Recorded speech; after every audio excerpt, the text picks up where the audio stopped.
This is where we talk about how we grow both a powerful brand and business and life as well, because everything's connected. Welcome to Brand and Biz Spills. I'm Debbie White. I've spent 30 years in the creative advertising industry, working with Fortune 500 brands while also being a serial entrepreneur, building several multiple 6- and 7-figure businesses along the way. I'm talking with other powerful women to share insider secrets and insights about building your brand and business. And I don't have time for BS and fluff. You don't either. So let's get to building a powerful brand and business with some real frank talk. Follow me on Instagram at FranklyDeb so we can connect further.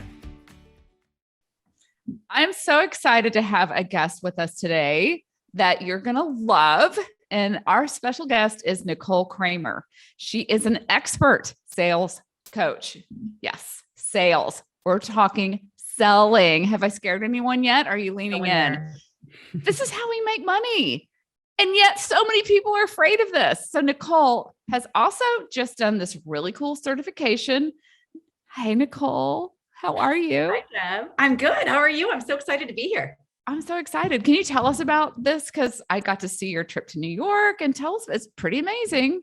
Yeah, it's pretty incredible. You're right. And it is something that is already a big piece of my work. And it's now going to just amplify and enhance what I already get to share with my clients, which is the power of conversation. So I recently have become certified as an exactly what to say guide, which means I teach people exactly what to say so that they have more influence and impact in their conversations and essentially get the outcome that they want more often from the conversations that they are having.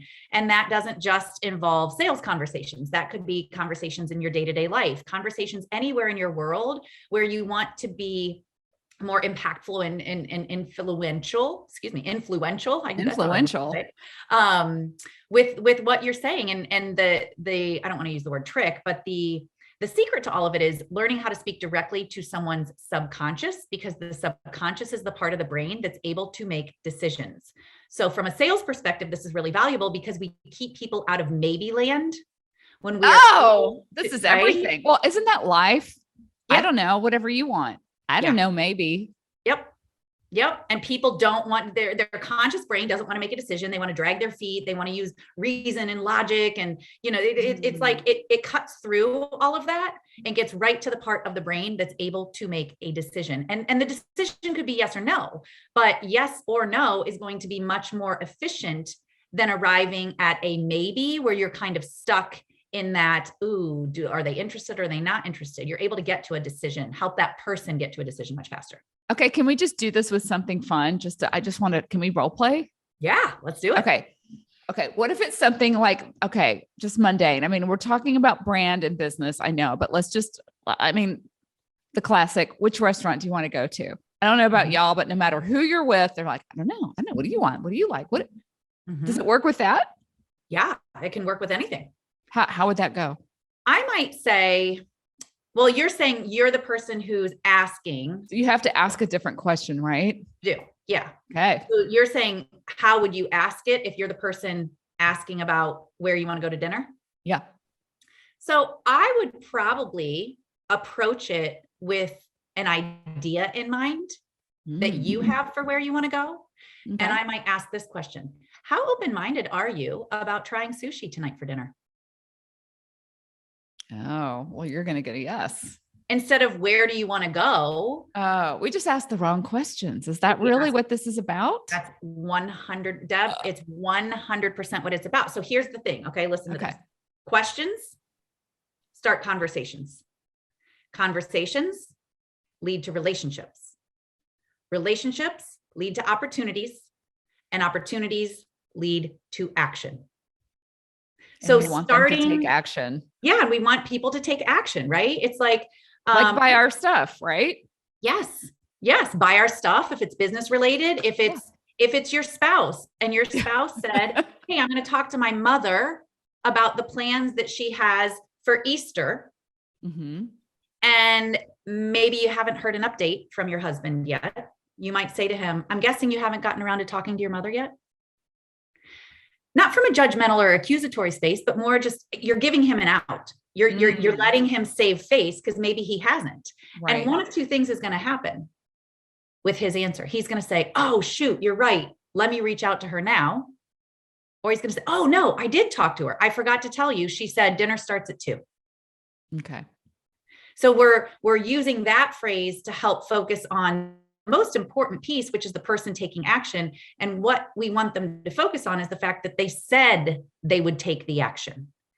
Right. So people want to be in integrity with something that they said that they were going to do. So it's a gentle nudge from you saying, hey, I'm guessing you haven't gotten around to that yet. And the yet is really important because again, you're giving them an out, like you haven't gotten around to it yet. And it's like hey, just a quick reminder, you said you would do this thing. And either in that moment they did do it and they get to report back to you, oh no, I did do it. Or they're going to say, oh shoot, you're right. I'm going to go do it right now. And it focuses them on go take the action that you said you're going to take. So I want to add, this is something we've actually talked about. So my dad is also an expert in sales. Yes. He worked in the plastics industry for years and years. And we talked about that. And he always told me. I bonded very early on was like hearing stories about your dad and what an expert salesperson he was. And of course I nerded out on all that because I love it. And he told me, I said, Dad, what's the secret? Because I grew up thinking I'm terrible at sales. Well, come to find out I'm actually pretty good at it. But we're going to dig into this word sales because it has a bad connotation and it's not. And I know you believe this. What is sales? Selling is serving. Serving. That's right. Selling and he said, it's all about psychology and listening. That's what he told me because that's the secret. Yep. So another way I like to say it, selling is earning the right to make a recommendation. And you want to earn the right by listening. We just did this activity this morning in my group. I have a group coaching program and, we went back to the basics of selling and I had them essentially sell this pen to me, which is the actual exercise that I had. But most people know the sell this pen.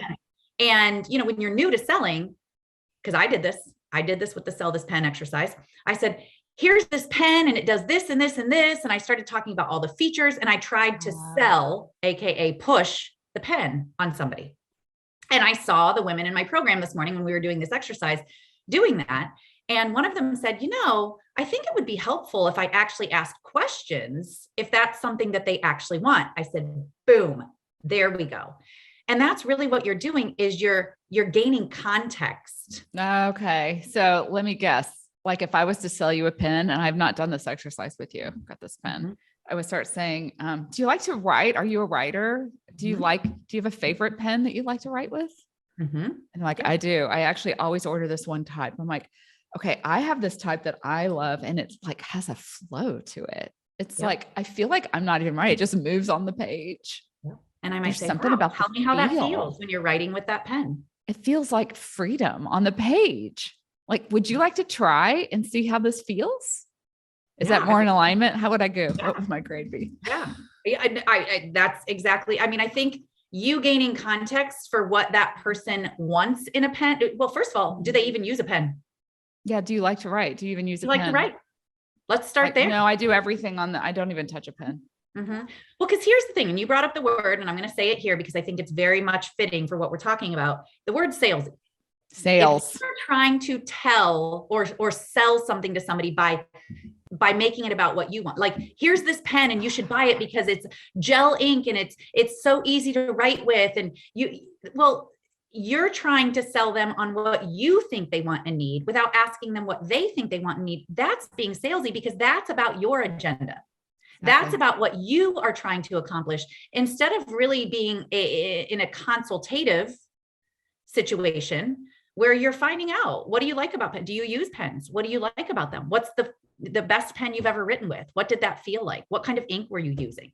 Let me find out and gain some context about what you might be looking for. And I'll see if I have something that would match that or fit that. That's what I just realized I didn't do is do more digging and then make a recommendation. I know that you teach that. Yep. That's what you're earning the right to do is, based on, because here's the thing, then you're not, anything you're saying and suggesting is not based on what you want. It's based on what they said. So Right. based on the fact that you said you really like gel pens that click, that you don't have to remove a cap, that you can just click with your thumb to start writing, I would love to show you this pen that I think would really be interesting to you. And because it based on the fact that you said, Yeah. right? They were the ones Right. who said what they wanted. So you're Ah, making a recommendation that fits right into what their words told you. again, you're listening for their words. That's Yep. something, this is so cool. And we've talked about this. You've got branding and marketing and sales. Mhm. You can't, you got to have them both. You got to have them both. And you Yep. and I both teach this way is it's all about them. It's actually not about you at all. Nope. And when I review content and look at things and people want my feedback, I'm like, first of all, and I call that belly button gazing. They're just like Mhm. sitting down going, yeah, I'm a belly button. I'm down here checking it. How y'all doing? Belly buttons doing good. It's like, it's just all about them. It's like Yeah. none of that content was for your audience. None of it. Yeah. Yep. And that's the thing. It's like when you're making it about you, because again, I'm going to use the word salesy. So many people are like, Yeah. I don't want to feel salesy. I'm like, well, you're making this all about how you feel. That What is salesy, That is salesy. right? What about the person who's out there in pain and whatever problem you solve for people? It may not be, physical pain. It could be any kind of pain, but essentially we're all solving a problem that has some kind of pain point associated with it, right? Whether it's a product or a service that you sell, it doesn't matter. You're solving somebody's pain island problem and they want to get to pleasure island. And when you're so busy worrying about I don't want to feel salesy, I don't want to feel pushy. Well, what about that person who's out there in pain, who's waiting for the solution, who doesn't know where to turn to because they haven't found you yet? I like that Michael Bublé song, I just haven't met her yet. I like to think that about, any of our clients. It's like, you just haven't met them yet. Right. Why don't they know about you? Where can you get more visible? Because there's somebody in pain who needs what you have. And when you're sitting around being so worried about how you feel because somebody might not want what you have, then you're not actually focused on the true thing that made you want to start this business to begin with, which is the person who needs you. You're so focused on the person who doesn't want or need what you have. And that's where you're stuck in this, but they might think poorly of me because they might think I'm pushy. Well, they also might not need what you have, but what about the person who does, who's waiting for a leader to show up in their world and show them the solution they've been waiting for? Absolutely. This comes up a lot. Those very words. I don't want to seem salesy. Mhm. I don't want to be a tacky sale. And just to Mhm. kind of recap what you said, when you're showing up and just talking about what you're doing, that is salesy, actually. Because you're making it about you. Great sales, you don't even know they're selling because you're just, like you said, you're developing a relationship, you're earning trust. I mean, that's why marketing is the same thing. Yep. Oh, and marketing is sales, by the way. Totally. It's all one and the same, right? I mean, I think people think sales is that call to action. And then you have like a sales call or a sales final email. That's the part I don't like. Mhm. That's what they'll say. Because they make it about it's a transaction, and sales Exactly. is relational, it's not transactional, right? No. And when you are focused on what you want to get out of it and you're not listening to the other person, then to your point, you are being salesy because you're not actually finding out what they want. And what I like to say at this point is people don't like to be sold to, but they love to buy. And what you just said is really important that everybody heard. When you're really effectively selling, the person doesn't even know. No. Because they are having a buying experience that they are enjoying because it's focused on them and their needs versus you coming in trying to sell. It's about you and your needs and your agenda. And you're not actually taking the time to gain context and get to know that person. So we need to remember people love to buy. Yes, because they do. Here's why. People do things for their reasons, not yours. And when they are choosing to buy, it's their choice. That feels very empowering for people. I'm making a decision that I want this service or product. Right. But when you're trying to sell, then it's about what you want. And it doesn't feel like they are making a decision. Exactly. Yeah. This isn't, obviously, I think it goes without saying, this isn't like us standing on the corner with one of those flip signs. I mean, that is not what we do. And it really becomes fun when you realize I get to help. And I love the language I get to. I know you do too. Mm-hmm. I get to help people. Really, again, I get to help people get the very thing that they desire, that they want. You know, my expertise is in marketing, branding. Your expertise is in sales. They go together. Yep. And the philosophies are very much the same. Some of the execution style is different, but it's all about understanding your client. You ask a lot of questions, your audience, same thing. Yep. And helping them, guiding them, offering. I love the suggestions. You know, it made me think of, if I look back, I'm sure we've all had an experience where maybe you went shopping for yourself at some point, and I don't know if it was for makeup, shoes, a coat, I don't care, but somewhere along the way, you probably went shopping and someone was so helpful and really took an interest in how it looked on you or how the makeup worked on your skin. And they spent a lot of time with you and you're like, they were so helpful. And then you come home with like all these bags. It's like, but they were so helpful. Probably more than you planned on spending. Way more. Yep. So much more, but they were so helpful. Yep. Yeah. You know, and it was like, it didn't feel like they weren't pushing anything on me. I'm like, I love this. Makes me feel, yes, please. Thank you so much. Experience that the person. Yes, please. I will happily, here's my card. I'm so happy. Yep. Thank you. Yep. Well, and it's, you know, I'm going to just name drop here. It's one of the reasons why I'm such a Nordstrom fan, because I was thinking of Nordstrom.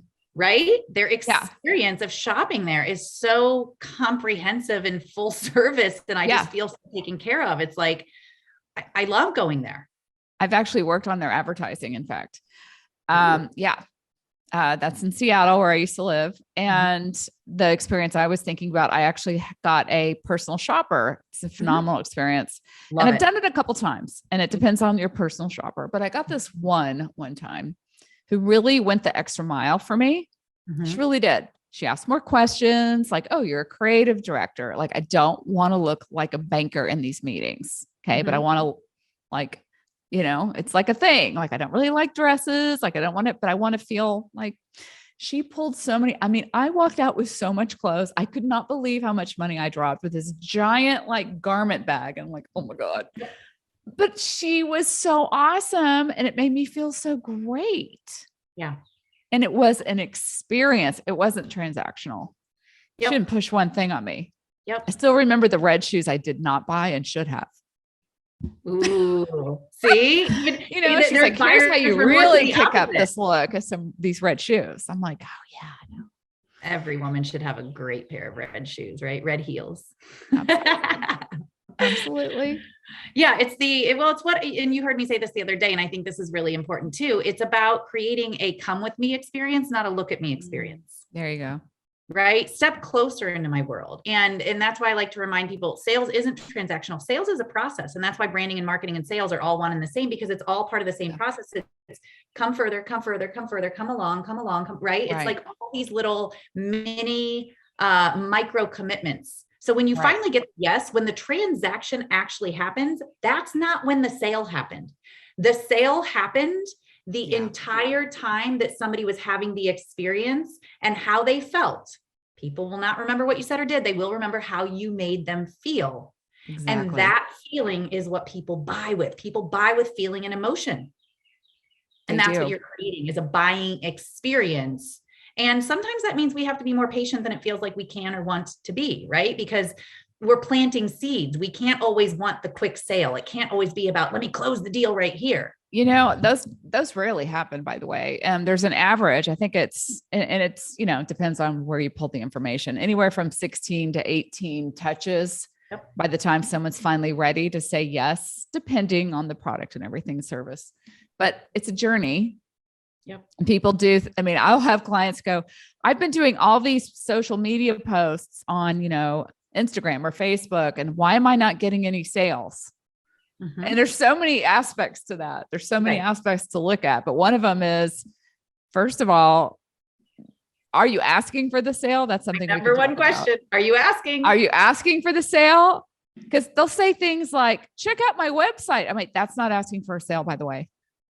And then how long has someone, gotten to see you, understand you? Maybe you had a video a couple days ago that got 3,000 views. That's awesome. Someone just met you.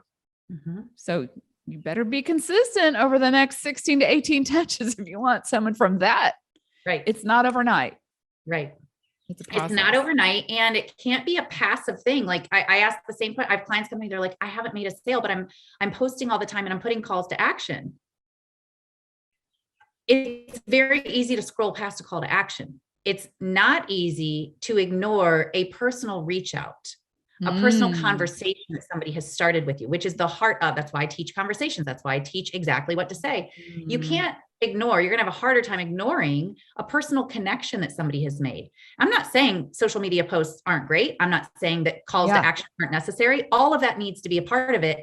And it needs to be a part of your comprehensive approach. It can't just be a call to action. Go to my website. Somebody can ignore that. Somebody cannot take action on that. And that's exactly what it's like driving by a billboard when you're on the road. You can drive right by it. You might see it, but you might not take action on it.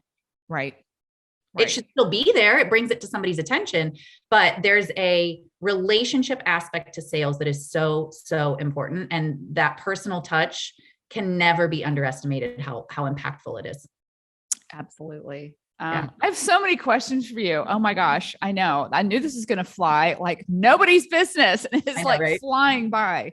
I just want to ask you a couple things for our listeners out there. There's so much that I wanted to get into. First of all, well, let me ask you this. Nicole is sitting in an Airbnb, and I know this is for a reason. She and I have something in common, big adventurers. You have been traveling around the United States, free and easy, just staying in Airbnbs for how long now? Since I took off last August. So I'm just a couple months behind you. Wow. Around the same time. We started planning for our adventures at the exact same time. Yeah, exactly. I know. And so you're kind of landing in Nashville. I am. I've landed in Nashville for now, and which was always kind of my waypoint. I wanted to check it out and just, being on my own journey and then seeing yours and being inspired by yours, and even being with you in Mexico. And the place where you landed was pretty epic, to be part of the manifestation of what we dreamt up. I know we could talk for hours about this stuff, because then there's the whole mindset piece and their whole, having a business that gives you this kind of freedom. And that I know you, like me, want this for everyone. Like you really can do this. You really can. Yep. Yeah. 100%. Okay. And freedom might not be traveling the world like you and I have done. Freedom could be a lot of different, it's whatever your personal definition is. The bottom line is whatever freedom you desire is possible for you. And that's really the message that I want people to see from my adventures. And I'm sure you do too, from yours. It might not look like mine, but whatever yours looks like is possible for you. Absolutely. It absolutely is. Yep. One last question. I want to keep asking you questions. So overall, what would you say is the biggest takeaway you want people to understand that might be new to you when it comes to sales for their business, right? If these are women entrepreneurs out there, what's the number one thing you want that takeaway to be? Oh gosh, there's so many. I know.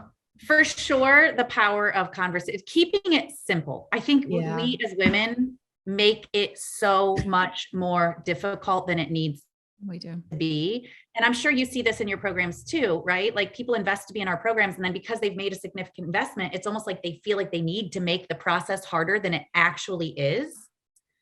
And I'm like, those are mutually exclusive, right? Yeah. It doesn't have to be hard because you've invested a certain amount or it feels hard to you. And so I think keeping it simple, and for me, it's like the power of a conversation is really what sales is all about. And then being interested and curious in the other person. And then I think because we're speaking to women, and we don't need to, this is such a charged topic, we don't need to jump into it right now, but the money piece is a big part of why. It's a big one. I would love to have you come back actually and really get into the money piece. It's very, very big. Really important. We spend a lot of time talking about this, everything from worthiness and pricing, huge. Most of you women are not charging enough. Yep. I know this. Yep. I see it all the time. All the time. And just even taking money and like being okay with that it's a whole thing. It's a whole thing. And we should do a whole topic on it. Yeah, because we should. of service to so many. And I don't think the money, the money work that we all have to do ever stops. It's like working out your physical body. It doesn't stop. You always want to be working on that. The one question I'll ask that I'll throw in about money, because I think this is really important for women to hear. Yeah. Who benefits when you're broke? Right? Everybody wants to keep them like, oh, I don't know. How could I possibly receive money for this? Who benefits when you're broke? And who benefits from you having money? Ask yourself those questions. Like, how does the world benefit when you're broke? How is the world going to benefit when you have money? And that's part of stepping into your worthiness of why you should receive for these beautiful gifts and talents and experiences, like everything that you were born with or have experienced in your life that has led you to this point to want to share what you have with the world. Yeah. You receiving for that allows you to do more of that and allows the world to become a better place because of it. And if you think for a second about what you would do with more money, I'm sure you're a lot like me. You're like, oh my God, I would help more people that I know. I would donate more to charity. I would live a better life myself. I would travel more. I would, it's like, I would go to Nordstrom shopping experiences more. I know. Right? It's like the whole world benefits when you have more money. It's true. There's so much more you can do. There's so much more you can do. Yeah.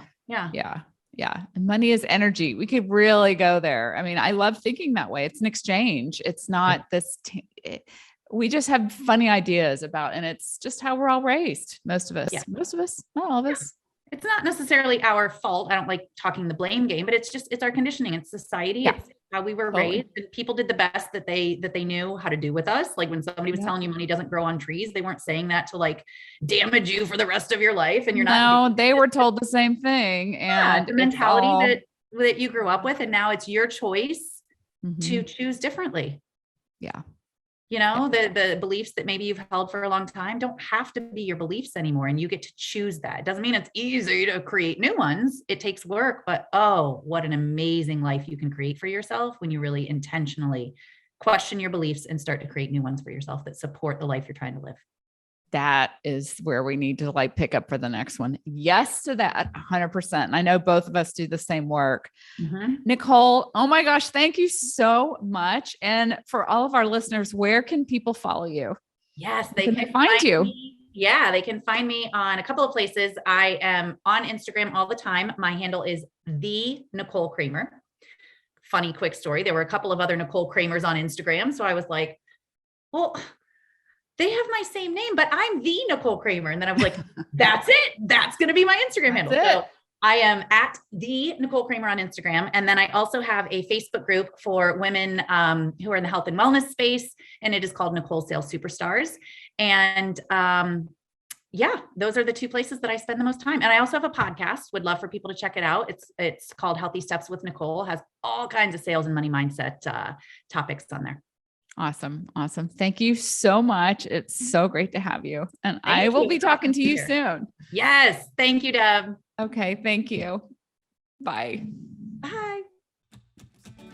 Thanks for listening to Brand and Biz Bills with your host, Debbie White. Visit franklydeb.com where you can connect with us and join our free Facebook community where all the brand action happens. And I love hanging out on Instagram, so follow me there at frankly.deb. And join us next time for another episode of Brand and Biz Bills. Let's get real on women growing powerful brands.